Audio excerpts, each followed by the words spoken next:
Welcome to the channel, guys. It is Toran Drives again.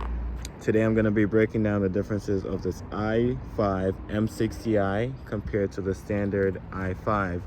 Now this is a new generation BMW 5 Series. Now no matter if you get gas or electric, the platform of course is still the same. The gas would look a lot more relative to the i5 eDrive40 compared to the i5 M60, depending of course if you get the M Sport or not. So looking at both vehicles, this is your standard i5 eDrive40 rear-wheel drive, 336 horsepower, 295 pound-feet of torque, while this one you have 596 horsepower, 586 pound-feet of torque. 0 to 60 on the M60 is 3.7 seconds, 0 to 60, and on the i5 eDrive40 you have a 0 to 60 of 5.7 seconds. Now both these cars are electronically limited to, well, the eDrive40 is limited to 120 miles per hour, while this one is electronically limited to 130 miles per hour. These cars could quickly get up to there, especially this i5 M60i, which we'll take a look at first. Shown here in the carbon black color, M Sport, illuminated kidney grills as well. So I do have the key in my pocket. Let's see if it reacts to the lock or unlock. So the kidney grill does illuminate a little bit. Of course, it looks a lot better at night.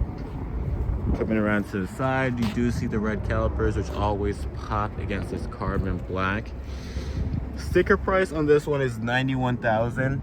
It does start at $84,000 compared to the eDrive40, which starts at around $66,000. Hop around to the back.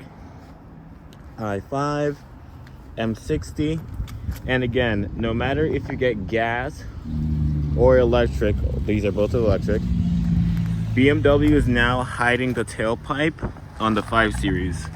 So if you had a gas variant, your tailpipe would be here, but it's going to be mounted up so you can no longer see your tailpipes on the 5 Series. I imagine on the M5 that won't be the case. Hopping over to the eDrive40, you have a starting price of $66,000. This one with options is $70,000, while the M60 was at roughly $91,000. You have your more traditional grille style, but this, of course, is blocked out. It will open up. Going down the sides, you have different wheels, different rim size. Right here, we are on, I'd like to think these are 19s. So let's see, yep, we're on 19s. While on the M60, we're on 20s. Let's hop into the eDrive40. Going in, Harman Kardon speakers, the iDrive updated screen, and this is the black Vaganza. Let's take that off. All right. Hopping in.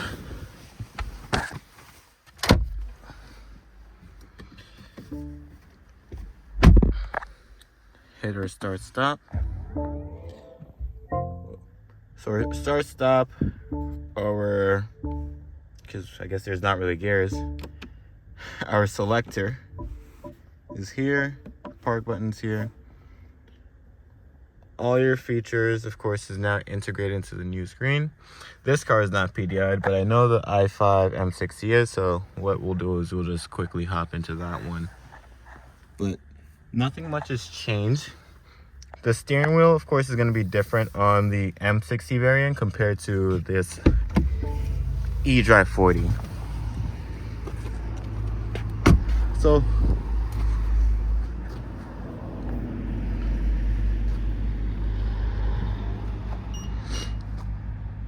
let's hop in.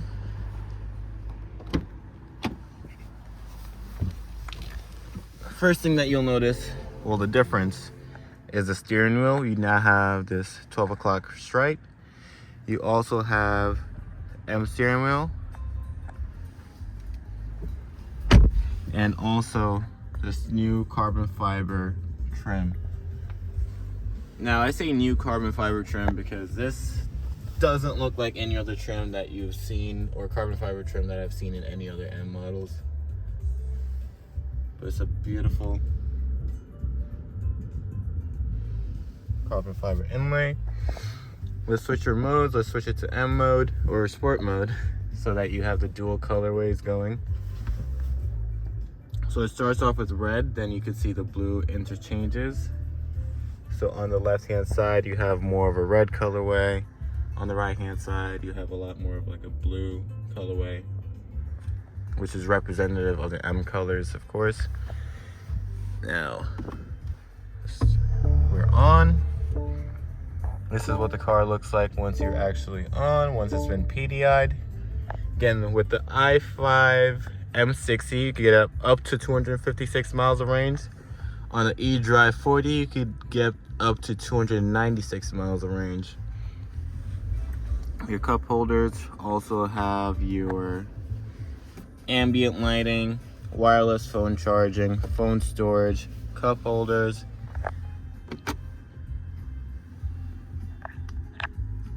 decent sized storage cubby, 12 volt style outlet, no chargers in here. Chargers are right there. With your new eDrive screen, again, everything is now integrated into the screen. It's not that much that's interesting, but while we're here, while we're in the car, I would like to show off the self-parking feature. So let's put my seatbelt on. And in case you're wondering, this interior is your Canberra beige interior. The seats in the new 5 Series are a lot more comfortable than the old generation. And to open up the sunroof, actually the moonroof does not open in the new 5 Series. It stays in place. You cannot open it, you cannot tilt it, you can't do anything besides open it just to view it. Or you could just open the shade to view the sunscreen. You cannot open the sunscreen anymore. You do have gesture control, kind of standard. Your heated seats and everything is now integrated into your climate menu.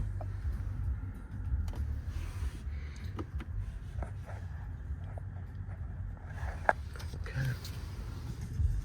So going on a quick little trolley. You also have a heads-up display, of course, standard.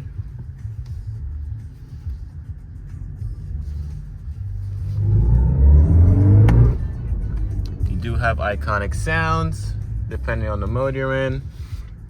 I just put my foot down on the accelerator for a quick second. I got up to 39 miles an hour.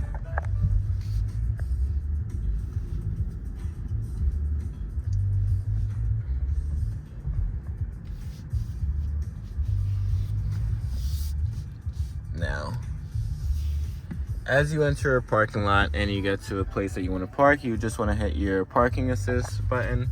And once you do that, it pulls up the screen, and what the car does is scans the location as you travel by.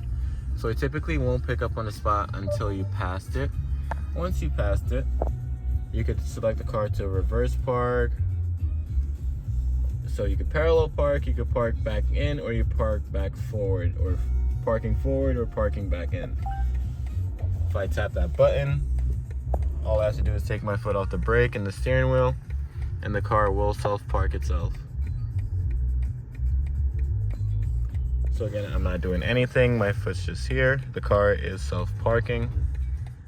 And this one is equipped with the driver's assistance feature, so the car can actually steer itself on the highways. You don't have to do anything but touch your hands on the steering wheel every 5 seconds. It has stop and go cruise control, so it'll actually follow the car in front of you, and it will actually come to a complete stop if that car comes to a stop, and then it'll also go forward if that car goes forward as well. Now that was a self-parking feature on the i5. A lot of the modern BMWs do have that same feature as well. Now what is pretty new to the new 5 Series is this little door handle. You do have your action control buttons over here as well. Your lock, your unlock button, your lights are now activated there. Your climate control speed or fan speed right there. And of course, your direction.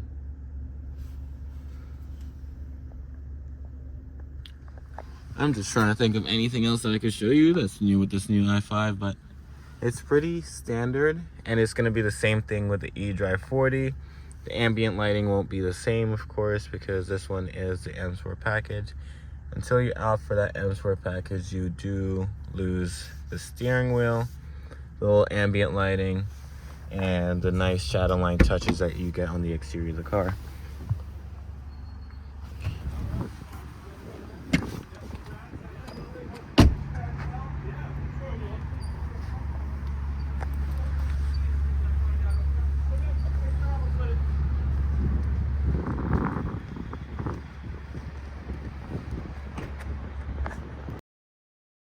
And just to do another walk around the standard i5 eDrive40, one nice little feature is a little detail and design in the cabin on the bottom.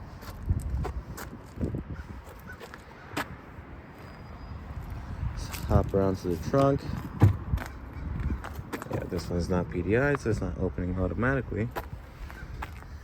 But you do get your fast charger, you do get your mats, run flat tires, emergency kit.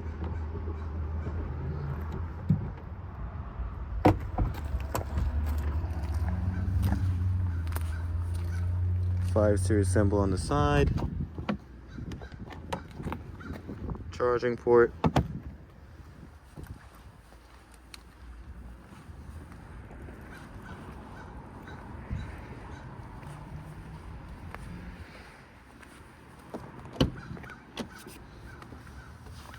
And then BMW hid their hood opening. Let's find out what's under the hood of an i5. Absolutely nothing.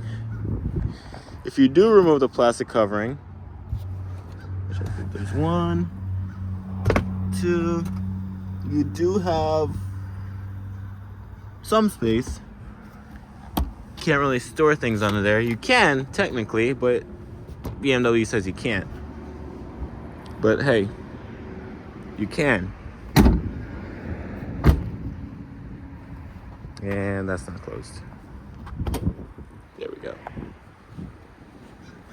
All right, so that was a quick review of the i5 eDrive40, or a comparison between the i5s. I hope you enjoyed it. Hope you like it. If you have any questions, feel free to ask, and I could go in more in depth about any features on this car. Thank you. Thanks for watching. Hope you subscribe. Have a good day.